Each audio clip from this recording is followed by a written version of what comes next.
Good morning, good day, and good evening to all our attendees joining us for today's latest Data Science Central webinar. I'd like to first of all thank Tableau Software for sponsoring today's event. Tableau is a wonderful supporter of the Data Science Central community, and we are honored to have them sponsoring once again our event today. I would also like to take this opportunity to mention and show our appreciation for some of our other recent sponsors, including Teradata, TIBCO, Pivotal, Hortonworks, and VoltDB, to name just a few. These past webinars are available on demand at datasciencecentral.com, and if you have not had the opportunity to view them, I would encourage you to take a look, as they do provide some very useful information and insight into our industry specific to the topics discussed. Today's webinar is entitled Making Flow Happen, Dashboards that Persuade, Inform, and Engage. And before we begin, I'd like to briefly review the format of today's webinar. Today's event will be 1 hour long. We have a single panelist that I'll introduce to all of you in just a moment. We should have approximately 15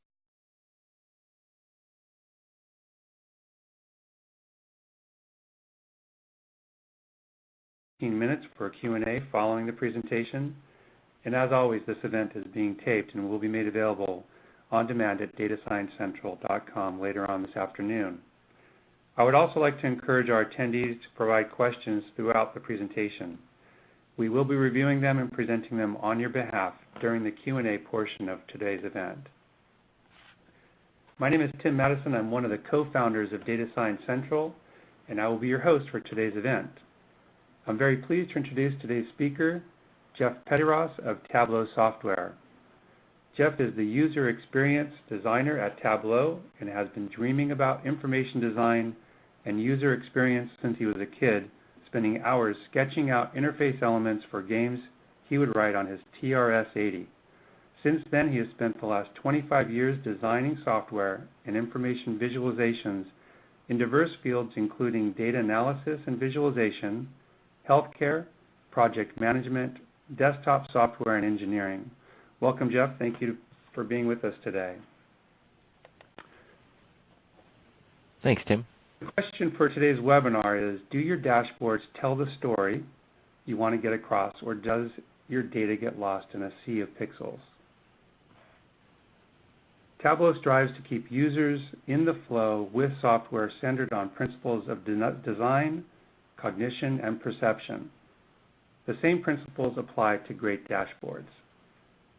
In today's webinar, you will learn 3 specific actions you can take with all your dashboards to make them more informative, compelling, and effective. So Jeff, whenever you're ready, you can begin your presentation. Great. Thanks again, Tim. Hello, everyone.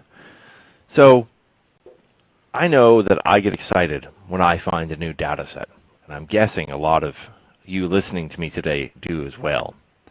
So we get started, we find the data, we get cleaning it up, we find something interesting in there. Maybe there's a trend. The data is moving in a promising direction over time. This is looking good. Oh, when I have this other data set, I'm going to bring it in, I'm going to blend these together. Oh, I can make a dashboard out of this. And, oh, wait a second, did it really get to be 5 o'clock? Time to go home? How magical it can be when time just slips away. This magic is not just an elusive feeling, though, but it turns out it's a well-studied psychological phenomenon some have called flow. Athletes call it being in the zone, and at Tableau sometimes we call it Zen. So, who cares? Why is flow actually important? Well, let's take the opposite experience. I come back from lunch, ready to take on my afternoon. There are 20 new email messages. 20? I took a short lunch just so I could catch up. What happened? All right, well, let me open this one and start to read. Oh, wait, there's my manager stopping by. What's this he has for me? Another project? Sure, I can take that on. Okay, where was I? Oh, great, my email program just crashed. Fine, forget the email. I'll get into that analysis my boss just gave me. I'll get going with my dashboard and take a look at what he gave me. Wow, this is the dashboard he made? Have you ever had an afternoon like this? How much have you gotten done? Did you feel happy? Were you productive? Of course not. And so we come to flow. Flow starts with productivity and happiness, but it goes beyond that. This is Dr. Mihaly Csikszentmihalyi, a leading researcher on flow for more than 20 years. Research that he and other psychologists have done has found correlation between flow and happiness for sure, but also between flow and being more creative, teaching better, learning new skills more quickly, and even playing sports better. Csikszentmihalyi's discovery is that flow emerges when two factors are present. First, our skills are engaged, and second, we are challenged up to our growing edge. That's important enough. I'm going to say it again. When we use our skills and are appropriately challenged, we are satisfied, we learn, and we get more done. So, can data visualization create flow? Can we actually help people be more creative, smarter, happier? I believe the answer is yes. When we create dashboards, we create an experience for the people who will see and use that dashboard. We can craft tools that pave the way to flow. So, as Tim mentioned, I'm the User Experience Manager at Tableau. My team here helps design our software. And I've been doing software design for about 25 years, and one of the things I love about being at Tableau is that I have learned more about flow in my 2.5 years here than I have in the past 2 decades combined. So I wanted to share some of what I've learned since being here, and I hope these ideas can help you be more successful and maybe even more popular. So the first practice I want to share is to unwrap your brain from the data. Or to put it another way, build for your users first. You know, when we get into a data set, we can really get into a data set. We know the nuances and the corners of it, the places where it's tricky and the data gets a little bit dirty. But to create flow, we need to remember that flow comes from engaging skills and creating an appropriate challenge for our users. If we build a visualization from our deep understanding of the data, are we meeting our users at the point of their skill and challenge? To illustrate this, I'd like to share some visualizations created by Anya Ahern. Anya is one of the top contributors to Tableau Public, and at our customer conference every year we have a competition where 3 people actually get on stage. They're given a data set, and they have to create a visualization in 20 minutes. We call it rather prosaically the Iron Viz Challenge, and Anya won it in 2012. So let's take a look at some of what she's done, and I'd like to share her words from an interview she gave last year. Anya says, "I think of each viz I make as a product. I ask myself, what makes people want to see this data? Who is my audience? That provides me with context and helps me define a goal." So each of these visualizations, each of these dashboards, had a different audience, a different point of view, and different points of skill and challenge. The one on the left has a lot of intellectual engagement. There are many data points and small multiple views. The one in the middle is really about grabbing the attention of the viewer. It's got bright colors and a sensational message. There are fewer marks, and they tell the story with direct, clear wording. And then in the viz on the right side, it's a very narrow audience. In this case, Anya designed it for someone who knows the layout of their own website and can recognize a click heat map overlaid on thumbnails of web pages. So looking at this, you might say that different data leads to different dashboards. But I'll argue it's a matter of audience, not the data. I don't know how many of you might remember seeing this, but in Washington State earlier this year, the Skagit River Bridge collapsed. No one was seriously injured, despite those cars in the water there. But if you haven't heard about the Skagit River Bridge, this isn't on a back road somewhere.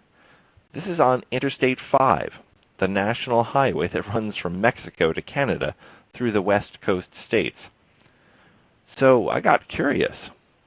What is the safety of the bridges across the continental United States? Sure enough, there's a data set made by the Federal Highway Administration listing the condition of national highway bridges county by county.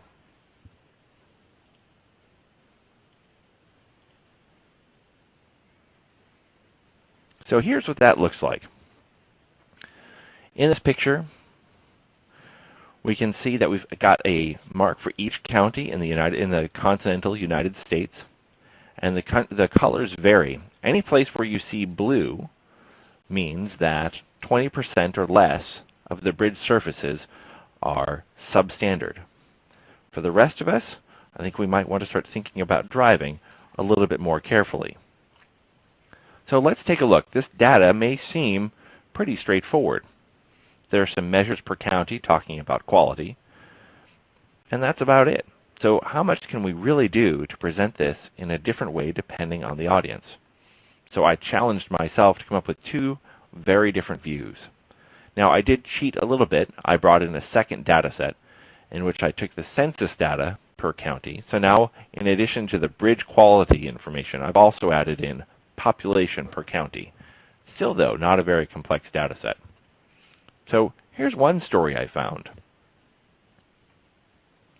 Imagine I was working at a newspaper in Louisiana, and I found that Louisiana's bridges per capita were about 2/3 more substantial by surface area per person than any other state. That's kind of an interesting story. I start getting curious about what happens next. How did this happen? Is anything going on? Does this have to do with Hurricane Katrina? The fact that there are so many waterways in the state? Or is this an outlier because of some other reason? So this is a little bit sensational, a little bit attention-grabbing, and it's one story we can get out of this.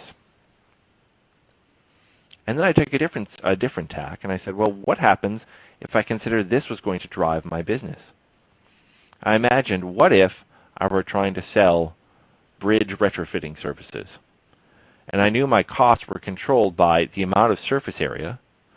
The greater the surface area, the more money I make. So I put that along the y-axis. But my costs go up with each bridge. There's a marginal cost for each bridge. So I put that along the x-axis. And now I want to find states and counties where the number of bridges is low compared to the amount of surface area. And I can look around. I can see there's New York. And I can start looking county by county, but I can see there's not one region in the state that really is an outlier. What if I look around some more? There's Pennsylvania. Here's Louisiana. Sure enough, we saw that in the previous data set. And I can see there are some counties here where there are very high concentrations of surface area that are substandard. 84% here, 62% in Madison County. There are some bridges of Madison County I would not want to visit.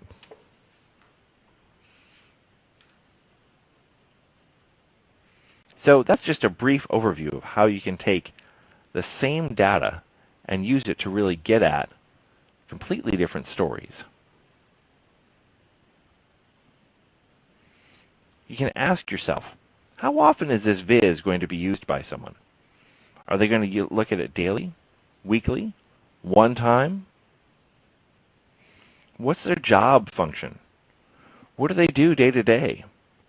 What information are they missing? And what are they trying to get out of this visualization? How constrained should their path be?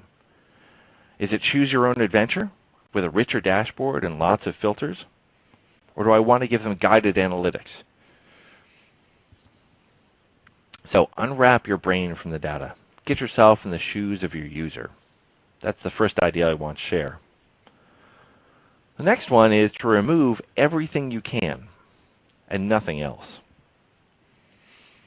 I think that one of the best examples is brought about by our very unique and modern form of haiku that has emerged in the last decade or so. And of course, I'm talking about Twitter. In 140 characters, you can bring out humor,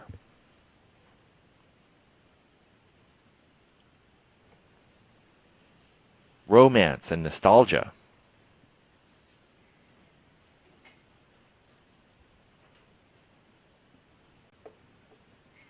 or even deep, deep pathos.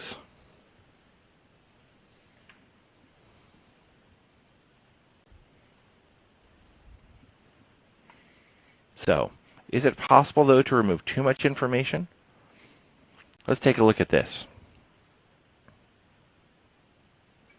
There's actually a lot of information in this data visualization. I don't know if any of you know what this is, but this is how Edward Tufte simplified box plots. This is how John Tukey originally envisioned box plots. Instead of just simple 2 lines in a circle, he had boxes that actually showed where the data was clustered, as well as where some of the outliers were. Now we can go a step further, and we can even add in more information. We can show some of the marks that sit outside the outliers. So if you're curious what this is, it's the distribution of tornadoes over the course of a year in the United States, broken out by time of day and month. So each of the vertical bars is a month. It's only the first 9 months of the year here. And at the top, there is midnight. In the middle, there is noon. And at the bottom, it's midnight again.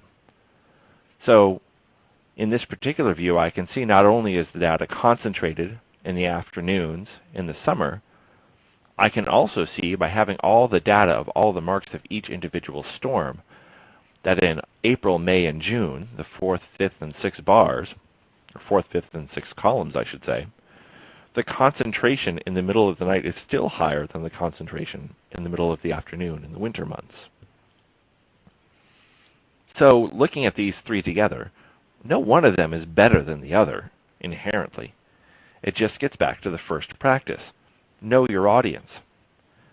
If this data is very familiar to my audience, a daily part of their workflow, the Edward Tufte view on the left may be perfect.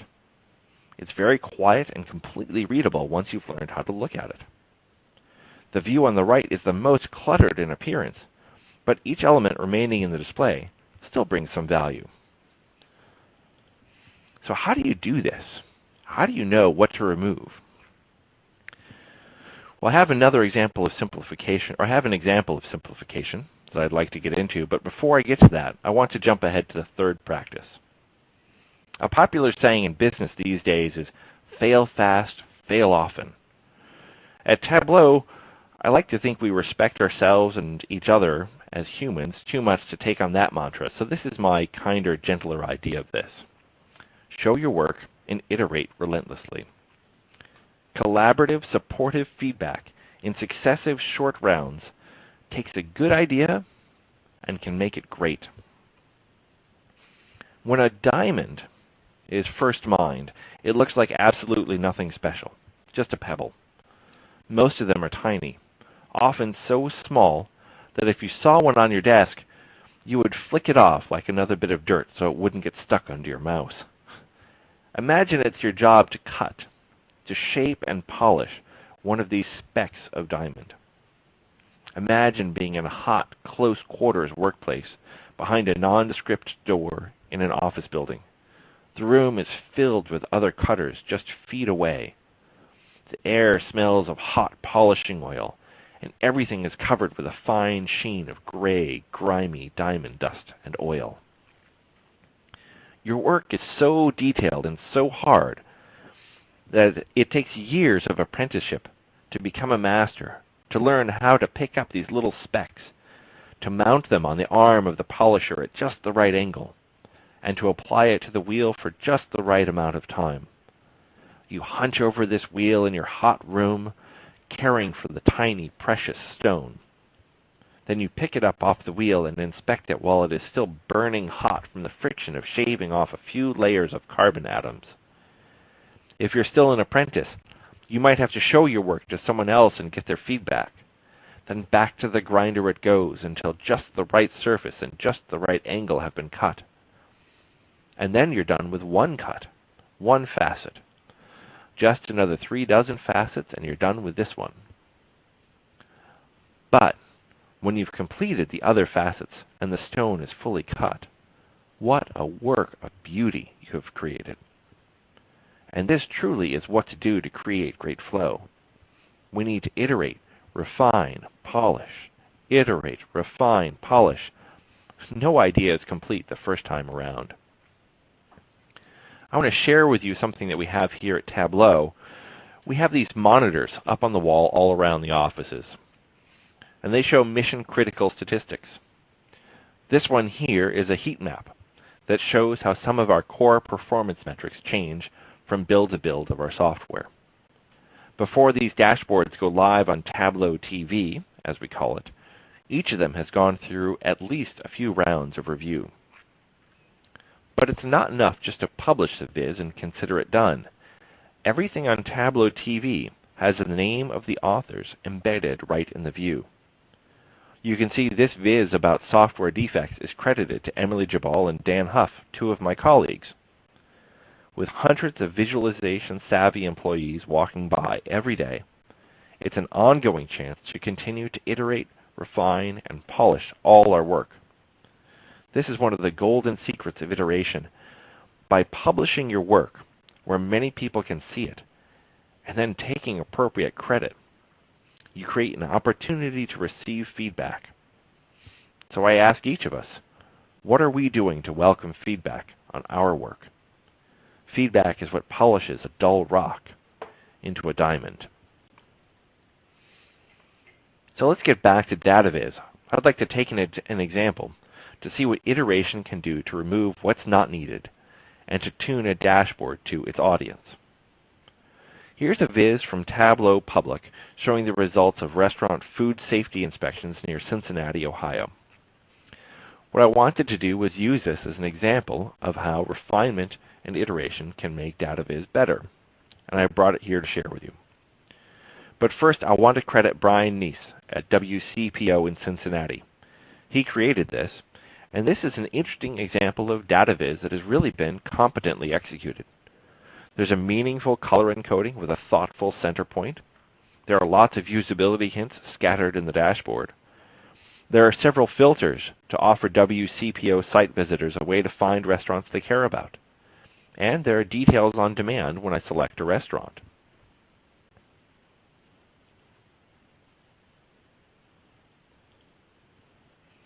So let's jump in here and see what we can do to refine and improve this further. I'm going to bring this dashboard up live in Tableau now, and we can play with it here.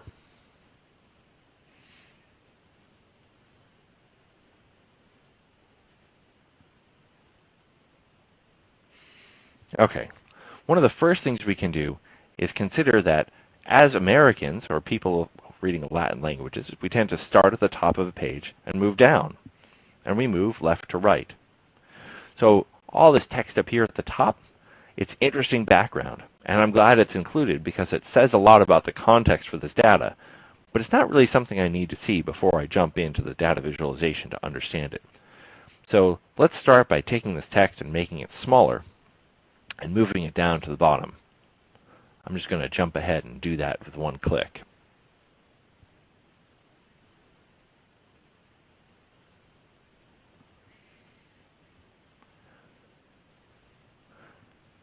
Next, I'm going to take a look at what I've got here. I can look at restaurants by zip code, by city, by restaurant name, and violation description. Each of those sounds interesting, but if I start reading these descriptions down here, I can tell that this is just text that each inspector has come up with. It's riddled with typographic errors, and certainly if I wanted to look for something like cockroaches, I could type it in and look for them, but it's not clear that the word cockroach would actually appear. There might be insects, or bugs, or larvae, or eggs, or dirt. I hope you're not eating food while I go through all this. But I think that this is something that can be removed. So I'm going to simplify and get rid of this filter here. I also see that there are a couple labels here that aren't really adding a lot of information. I can see this is a map just by looking at it, so I'm going to go ahead and get rid of that extra label we don't need. Similarly, I can see that these are my top violators in the top right corner. It takes a little bit more reading to get there, but the title is really not adding much information, and by removing it, I can include a little bit more data here. Not only can I look at elements themselves, like filters and titles, I can also look at some of the visual design of the views as well. So I'm going to go into this one here for a moment. And I see that we have a lot of horizontal lines running across each row. In this case, they're not really necessary. I'm going to remove those horizontal lines because they're adding extra noise. These bars and the even spacing of the text on the left already say a lot about the organization of this information. So let's get rid of those lines.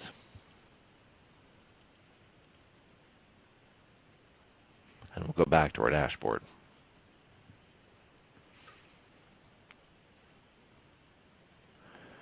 Finally, my legend is up here. It's interesting information, but the place where I see this color variation really stand out isn't here in the list of violations. It's much more relevant over here on the map. So I'm going to move this right to where it's most relevant. I'll pick it up and drag it on top of my map. All right, I'm going to jump ahead to what this looks like with a little bit more polished placement of each of the marks, each of the views, I should say. And we're starting to get to something a little bit cleaner. As you can see, I also shortened up the height of the bars here, giving them a little bit more breathing room and space, and quieting down the amount of visual noise with those really bright, saturated colors in the view. Now, coming down to this list of violations down here, this is interesting information, but by glancing at the scroll bar here on the right side, I can see that this is a very long list of violations. And all I can see is that I've got a few of the violations listed for this first restaurant. So I'd like to be able to fit more information in. How does this list of violations really stack up compared to other ones? So I'm going to go ahead and work on this view as well. I think what I'd rather do, instead of seeing all the individual information about each of the violations written out as a long string of text, I'd like to shorten it up a little bit, just so I can see one mark for each of the violations.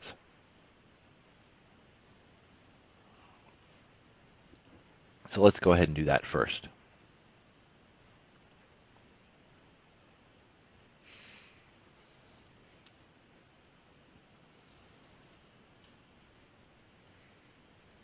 All right, another thing I'd like to do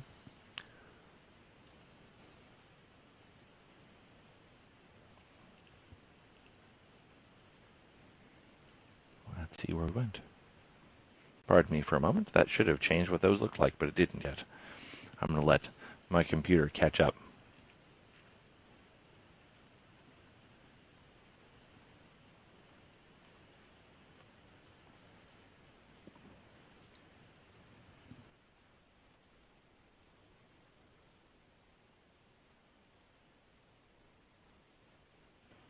I'm just going to go ahead and skip ahead to the next step.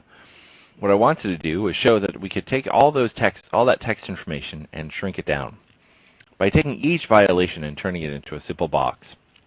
Now I can see the stack of violations, and more information jumps to the forefront. I can see by adding color about which violations are critical, which restaurants seem to focus on having the worst problems. I can also see that actually the inspections vary over time. So this restaurant with the highest number of violations that shows up at the top of the list, and might have frightened me the most, actually has shown significant improvement. They've had 3 inspections this year, and by the 3rd inspection, the number of violations was significantly lower. Whereas the second restaurant really seems to be all over the map as the inspections continue throughout the year. I've cleaned up the layout a little bit more as well. I moved my filters over to the left side to give the map a little bit more space.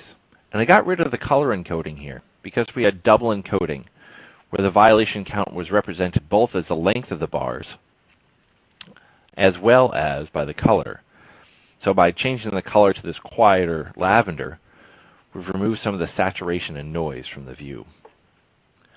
Finally, I'm going to go through one last bit of cleanup step. I believe actually we can get rid of those bars entirely now, the lavender bars in the top right corner. Now that we've changed the view in the bottom, I can see the count of violations over time visually as one at a time. I move this prompt up here to the top left where it says find your favorite restaurant to give a simple, clear cue to people to find out what to do next. And now I think we've got a data visualization that has removed a lot of the detail that we used to have, but still conveys as much information as possible. We've gone from what was a very competently executed visualization, and now we've brought it back to something even more beautiful, I would argue. So again, I want to give big thanks to Brian Neese for sharing this with the world and for letting me be able to use this with you today. So we've come full circle. Flow happens when we create just enough challenge and require just enough skill. When we create flow, we have the potential to unleash the possibility of human creativity and growth. To create flow, we need to be constantly thoughtful about who is using our dashboards. We focus our attention by removing everything distracting, and we validate our work by iterating relentlessly with ourselves and with our colleagues. All right, so you may be thinking flow sounds great when I have lots of time, but I have a real job to do. I'm not a Viz diamond cutter, and I'm not going to take hours shaving individual pixels off my data viz. So what's the short version? What do I do if I have just minutes to finish off my dashboard? So here's my 1-minute checklist of what to do. The single most important thing that we can do in creating data visualization is get feedback, but don't ask for what's missing. Ask for what can get taken away. Our habit as reviewers and our habit as people seeking feedback is to say, what else should there be? What have I overlooked? I think it's much more powerful to ask someone, what could you get away without? What can I take out of this view and still give you as much information as you need? So that's one way to get data viz cleaner, better, more powerful in a short amount of time. Also, I'd like to challenge each of us to become better, more effective practitioners of what we do, to challenge ourselves to see what we can do in a short time. This data viz was built from scratch in 20 minutes, live in front of an audience. This is the data viz from the Iron Viz competition that I mentioned earlier, and the one that Anya Ahern created. This is a pretty impressive amount of information that she pulled together in 20 minutes, and it's really something that inspires me to think about what can I do to be more creative and more effective in my data viz. So I'm going to wrap up now. It went a little bit shorter than I expected with a technical difficulty, so I hope you have some questions for me, and I'm ready to start having a bit of an interactive piece. Thank you for your time and energy and thoughtful presence so far. Thanks a lot, Jeff. That was really great, and I'm sorry you had a little trouble there too. If you want, perhaps we can even double back and try it one more time. We do have some questions that came in, so I want to thank our audience for taking the time to ask and participate. So during the Q&A session, I do have Jeff's slide up with his contact information. So if you do have any reasons to contact him or would like to contact him with additional questions later, please take his information down and feel free to do so after the event. So Jeff, let me ask the first question here. Are there standards used to judge a dashboard, and how would someone know what changes are most effective to increase usability of a dashboard? That's a great question. You know, one of the biggest challenges I find in software design in general, and data viz in specific, is that there isn't really a well-accepted corpus of deep, thoughtful ways to look at data viz. I think there's a broad corpus of basic practices to look at, and some people like Stephen Few and Edward Tufte certainly have spent a lot of time thinking about what's the minimum way to get the most data across with the least amount of clutter. I think the best thing I have found, though, is still to get back to what I said about iterating with other people, because the biggest challenge is not so much applying practices steadily. There are some principles of things like putting first things to the top and to the left, and trying to reduce the amount of visual clutter by removing elements that don't need to be there, and trying to reduce the amount of bright colors on the screen. And I can share some resources about some general design principles that can help. But really the best thing to do is just to sit down with someone who's never seen this before. One of the things that we do here at Tableau that I love about this company and how they've been thinking about design and flow for long before I got here was we have a very critique-centered culture. So we sit down regularly with our software designs in a small group, and we actually ask each other thoughtful questions about the design, where one of the designers will present something they're working on, or a developer will present something they're working on, and as a group we talk about it. We spend time, it doesn't take long, it's maybe 20 minutes for a feature, so this is something that a team of folks has been working on for weeks or months, but the critique is such a small, fast part of it, and still so valuable to be able to sit down and do that. We also do it with our own data viz. Often what we'll do is get together not as regularly as weekly, but every couple months. We get a diverse team from across the company where we have people from marketing and from sales and from consulting and from training and from product development. And everyone comes to the room. It's a brown bag session. We bring lunch, and we sit down and we discuss data viz that usually someone at Tableau, but sometimes something a customer has created. And in the same way that I took that restaurant viz and looked at it and we refined it and iterated on it over time, we do that as a group. And we develop our skills, our data viz muscle over time by critiquing together. Because not only does that improve what we're actually looking at, but it means that we hear each other's ideas and we get reminded of best practices that each of us has developed and can share and learn that way. So I think that developing a thoughtful, creative critique culture is probably one of the best things you can do to improve data viz over time. Very good. This is another question that's sort of in line with what you just talked about, but I want to ask the question.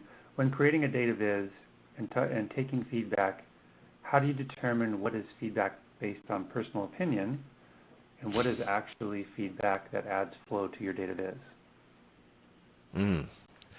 That's a great question.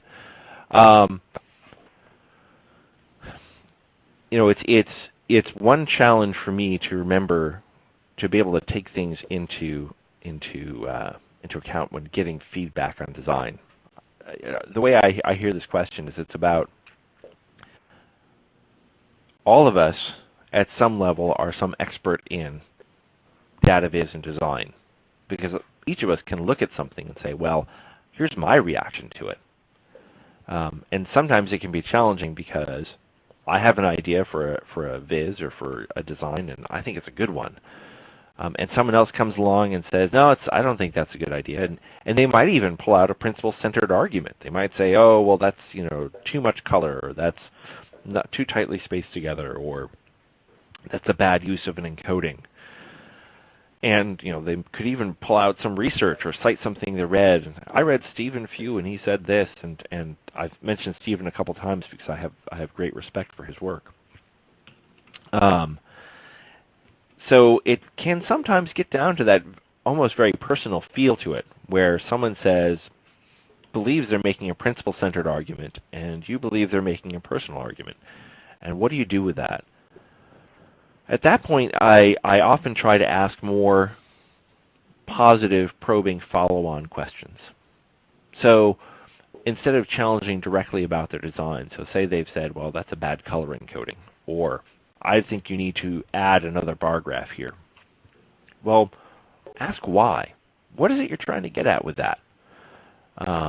Get curious about what's leading them to give that feedback, because often there's a nugget of a good idea in there. And even if I disagree with the specifics of execution of how they want to do it, there's something that's niggling at them, something that's picking at them where they don't see it really serving them. And so by changing the conversation away from what's the specifics of what are the pixels on the screen and how should the boxes be arranged, to what's the underlying need you're trying to get at, what do you feel isn't really being served, that can often take a conversation that can feel personal and turn it into something that might lead to a more productive outcome. And sometimes it doesn't. Sometimes I've in some of my past lives I've also done consulting. And I remember there are times when I felt very passionately about an idea and how it should be done, and the customer is always right. And sometimes I just had to say, we're going to do it your way this time. So that's my rules for how I try to navigate through a potentially difficult conversation like that. A good answer. That's a tough question for sure. The next question is, if I want to learn more about user experience design or flow, are there any books or other resources that you would recommend? Definitely. And as a matter of fact, I even prepared a list today. Here are some of it should be coming through, some of the books that have been most informative to me. Depending on what you want to focus on, The Laws of Simplicity by John Maeda. He's the former head of the MIT Media Lab, and his current profession is escaping me. But what's great about Maeda's work, The Laws of Simplicity, is he really gets into some of those esoteric questions that we were just talking about. And he gets into, for example, spending a long time, well, it's a very short book, so a long time is all relative, but several pages talking about the design of a remote control for a TV or a stereo system. And I'm sure we've all seen really simple designs where it's an on-off button and volume up-down and channel up-down. And then we've seen other designs where there's slide-out panels and light-up displays, and Maeda never really endorses an answer. He doesn't say which design is correct, but he really walks through the thoughtful process of how do you actually decide what a good design is. So even though The Laws of Simplicity is about a broader field of design than simply data viz, it's certainly a seminal work in how to think about when do I want to introduce complexity and when do I not. To get a little bit more fluffy, the book Flow, The Psychology of Optimal Experiences, talks a little bit more about why flow is important. And to think about, I didn't list Stephen Few's book on here, which is definitely an oversight on my part. I think his work, the name of it is escaping me, but his last name is Few, F-E-W, if you haven't heard of him. And his books are excellent about how to create data viz from a very principle-centered point of view. And then finally, out of Tufte's books, if you haven't heard of him, he's the last one in the list. The visual display of quantitative information is definitely my favorite. If you haven't seen the book, it itself is a spectacular work. He published it himself. And as you read it, you'll notice that each of the two facing pages is actually a complete topic. It flows like prose from page to page. It's not a series of 200 chapters in a book. And yet he makes sure that all the words that pertain to a topic are all fit on a page right next to the visualizations that accompany it. So it's a stunning example of what you can do with great attention to detail and a real eye for your material. That's great. Yes, great now you see it. That is the name of the book. Thank you. So another question is, what are some of the considerations for developing interactive visualization tools, like a data app, I guess, versus a static display, like a poster, I guess is what they're asking, or simple images? Sure.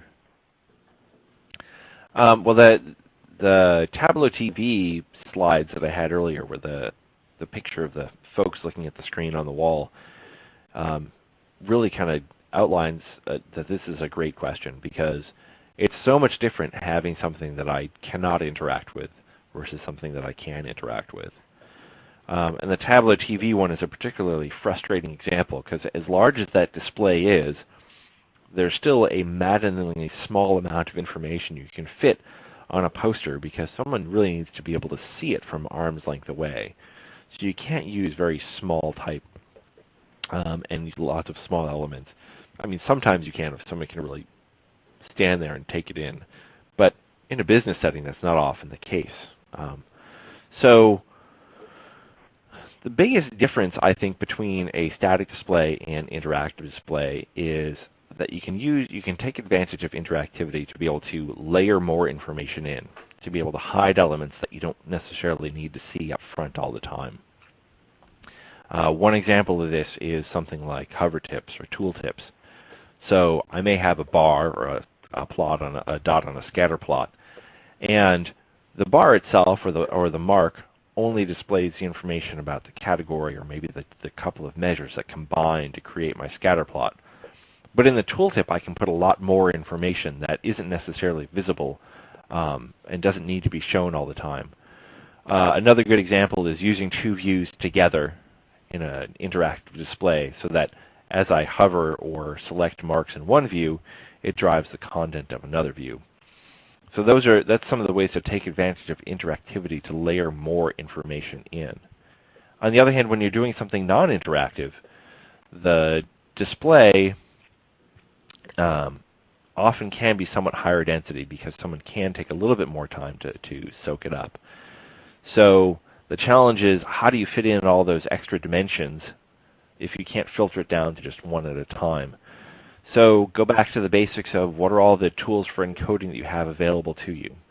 There's the very beginning of, there's layout, so I put the big and most important information, sort of the highest level of detail information, or lowest level of detail, highest level of summary, at the top and to the left.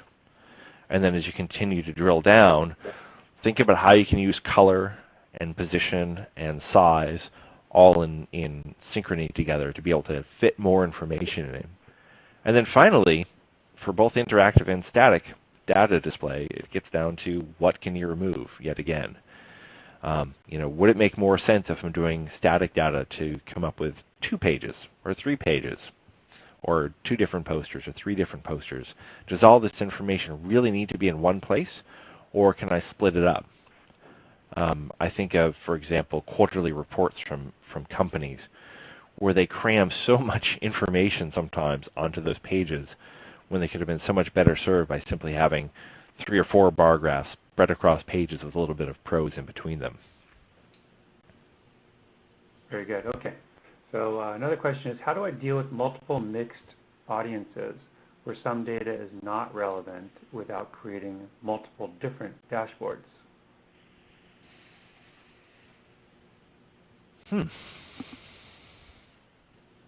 Well, the first thing I'd be curious about is, why can't you create multiple different dashboards? The next one is, I'm really curious to understand more about this specific scenario here, but I'll try to talk to it in generalities as much as I can. A classic example of this. I was going to say we can ask the attendee to maybe provide some more detail and move on to another question, if that's okay. Yeah, let's do that. So James, if you have some more detail to share, please do so, and we'll circle back to you if we have time. Another question is, how does form factor change dashboard design? In other words, what works best on an iPad isn't the same as what works on a desktop monitor, for example. Sure. The biggest thing to consider, been going back and forth, we talked a little bit about paper versus on screen, which is one set of form factor changes. The biggest thing with going into a tablet display is that if you're going to build an interactive data visualization on a tablet, you have a problem of the finger being such a big fat pointer that it often occludes targets. In other words, it's hard to actually target a small, if you have a scatter plot with 5,000 small marks, it's very hard to target it well. So one thing is you want to use a tool that really does a good job of supporting the ability to do things that are really easy to do on a tablet, things like pan and zoom. So if I can pinch to zoom in and get down to a mark that I want, for example. Another thing is just to design simpler vises. If you can't really easily support things like pinch to zoom and being able to pan around easily, what you can do is design a view that starts more simply, has fewer categories, has fewer marks, and then potentially use drill down to be able to select a mark, filter another view, and get to the information that way. So you can, again, as I was talking with the interactive displays, layer the information, hide things behind tooltips, hide things behind multiple views that filter each other. Okay, very good. Are there any certifications or degrees to look for to find user experience designers? Not really. I wish there were. I wish more certification existed. I will say probably the best materials I've gotten have been through much more through one-off seminars and going to hang out with other people that do data viz or user experience design, as the case may be, rather than trying to find one big program. I think the softest skill and the hardest to acquire about doing great data viz or doing good user experience design has more to do with interacting with people than it has to do with applying necessarily hard principles. For example, we can go back to that question about, well, what happens when someone says something and you think they're just stating their opinion? Right. You know, there's probably something true to what they're saying and probably something true to how to drill into it with them. And so often, rather than trying to say, well, here's a 3-year program to go pursue, I think it's probably much more interesting and relevant to spend time interacting with a bunch of people and possibly even taking things like communication classes before I would drill into any program specific to data viz or UX.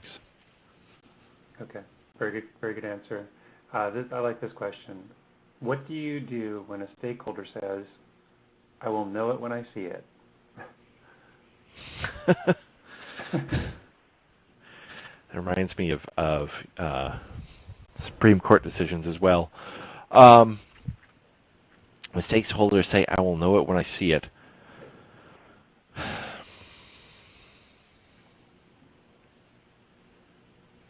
yeah, I'm picturing certain feedback I've gotten in the past which is maddeningly vague.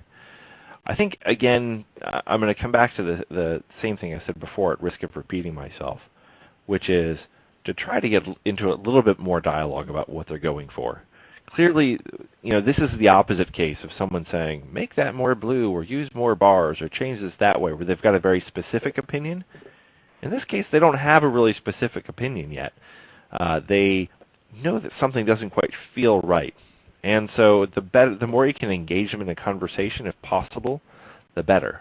Well, what do you really want out of this? What do you feel is missing? Or if they can't articulate that, what's the question you really want to ask? Things like that to drill into it further with them will often help evoke something more specific than "I will know it when I see it." The most famous example that comes to my mind today is Chris Stolte, who's our co-founder and chief development officer here at Tableau. One of the nicest, smartest people I've ever met was giving feedback on our website design. And he said, "I want it kind of more like fluffy clouds," which I think is probably the most maddeningly vague feedback I've ever heard anyone give. And he repeats that story proudly as an example of how he can be completely horrible at giving feedback, just like all of us can sometimes. That's funny. Here's a great question I think many people are probably very interested in. And can you speak a little bit about accessibility? For example, coping with red-green color blindness or assistive technology for visually impaired people? That is a great question. Thank you, Jennifer. Yeah, color blindness, for those of you who are not familiar with the scope of color blindness, I think a lot of people might be most familiar with red-green color blindness. And there are other forms as well. And it affects about 1 in 10 men at some level. So there's actually a really good chance that any data viz you're going to create is going to be encountered by someone who has some level of visual accessibility problems. Not only do you need to worry about things like color, but also size. Once you hit 40 years old, the odds that you start needing reading glasses to read go up significantly and continue. It's a matter of the lens in the eye starts hardening. It's a biological fact that everyone eventually needs reading glasses. So there are lots of different ways that we can create data visualizations that can be inaccessible. There are a few ways to deal with this. I mean, certainly for color encoding, you can look at different ways to encode that don't use red-green. Red-green also has, red often has cultural challenges as well. But blue-orange is another, or blue-orange-brown is another palette you can use. You can shift along purple, yellow, gray. There's a number of, there are a bunch of good works to do more research about this. If you do happen to be using Tableau, there are some palettes that are designed to be more accessible for people with color blindness. And I would recommend work by Maureen Stone, who's someone I've had the pleasure of working with and is probably one of the top 2 or 3 experts on color perception, particularly around digital color perception and how it changes when you look at it on a display. Give me just one moment here. And then the second question, assistive technology for visually impaired people. I don't have anything wonderful to add here, unfortunately. I'm very familiar with assistive technology, having worked at Microsoft previously and spent a lot of time thinking about how to make software more accessible for more people. But for data visualization, right there in the very name, it's about visualization. And it's one of my sort of pet research projects to figure out how do we make data accessible in more formats. You know, the best thing I can come up with right now is simply to transcribe it, but that's not a scalable solution at all. So I'll let you know if I come up with something more. Okay, that's a very good question and very good answer. Is there a way to create real-time reports via Tableau? And there have been a couple of questions sort of centered around this real-time data, so maybe you can expand on this question as much as possible. Sure. In terms of real-time, I'm imagining you're wanting some kind of display that continuously changes because the data underneath it is changing. There's not an out-of-the-box way in Tableau to have it do that. That being said, it's not extraordinarily complex from a technology point of view to do that. What I will try to do, I'll give a brief answer here because we're running short on time, and I'll try to follow up and see if I can dig up if there's an article on this. But we do have a couple of APIs available. For example, our JavaScript API, which should let you refresh a view, so that in Tableau Desktop you can just refresh the view manually by hitting F5. But in the web browser, you could refresh the view and the data underlying it automatically by writing a little bit of JavaScript to do that. Now, that being said, you have to be a JavaScript programmer at this point. It's one of those areas that I would love for us to get into a little bit more deeply, but we haven't invested hugely yet. And it's great to see the excitement about it because I get to carry that back to the team and say, people are asking about this, see? So thank you for the question. I wish I had a more satisfying answer for you. Yeah, so it's a good attempt. That's going to have to be the last question, unfortunately, because we are just about out of time. Just to let everybody know, because there are other questions about the taping of this event. Again, it is being taped and will be made available later on this afternoon on datasciencecentral.com, as well as at Tableau software as well. So you can view it on their site. I have a couple of just quick announcements to make. Please mark your calendars for November 19th and our next Data Science Central webinar, Big Data Integration, sponsored by Pivotal. This brings our webinar today to a close. I want to thank our audience for being very, very interactive again, as always, and asking some really great questions. Some of those that asked questions that did not get answered, I want to make you rest assured that all questions will be sent to Tableau and to Jeff, so you will be getting a response later on. I want to thank Tableau for sponsoring today's event again and for always being such a great supporter, and to Jeff Pederos for his insight into today's topic. My name is Tim Madison. I'm very pleased to have been your host for today's event, and I look forward to seeing you all again on November 17th. Good day.